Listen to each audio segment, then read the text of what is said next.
துயரத்தோடு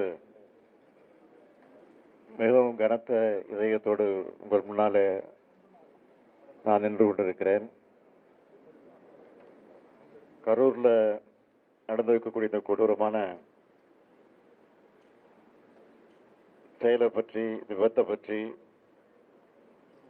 விவரிக்கவும் முடியாது. அந்த அளவுக்கு ஒரு சோக சூழ்நிலை ஏற்பட்டிருக்கு. அதை பற்றி விவரமாக சொல்லக்கூடிய மனசு கூட என்னுடைய மனசில் இடம் கொடுக்கல. அந்த அளவுக்கு நானும் வேதனையில் இருக்கிறேன். நேற்று இரவு ஒரு 7:45 மணி அளவுக்கு சென்னையில் அதிகாரிகளோடு கலந்து பேசிக் கொண்டிருந்த போது கரூரில் இப்படி ஒரு சம்பவம் ஏற்பட்டிருக்கு. கூட்ட நெரிசலில் மூச்சுத்திணறல் ஏற்பட்டு பல பேர் மூச்சுத்திணறலுக்கு ஆளாகி மருத்துவமனைக்கு அழைச்சிட்டு போறாங்க அப்படின்னு ஒரு செய்தி எனக்கு கிடைச்சது. செய்தி கிடைச்ச உடனே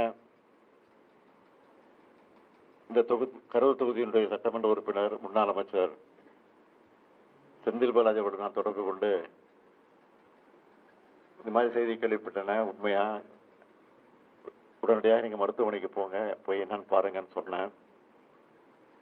அதுக்கப்புறம் கலெக்டர் இடத்துலையும் தொடர்பு கொண்டு நான் கேட்டபோது அவரும் சில விஷயங்களை எல்லாம் சொன்னாரு. அடுத்த 5 நிமிடங்கள்ல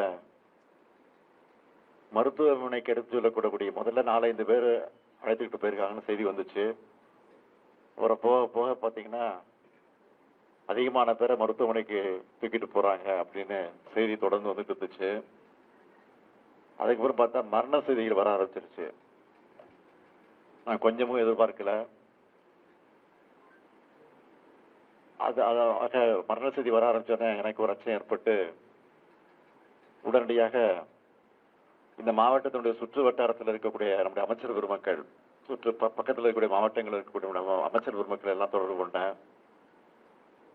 அந்த அடிப்படையில் அன்பில் மகேஷ் தஞ்சாவூருக்கு போயிட்டு இருந்தாரு. அவரை தொடர்பு கொண்டு உடனடியாக கரூருக்கு போக சொல்லி உத்தரவு போட்டு அவர் வந்தாரு. அதுக்கு பிறகு நம்முடைய மக்கள் நல்வாழ்வுத்துறை அமைச்சர் மா சுப்பிரமணியத்தை சென்னையிலிருந்து உடனடியாக போய்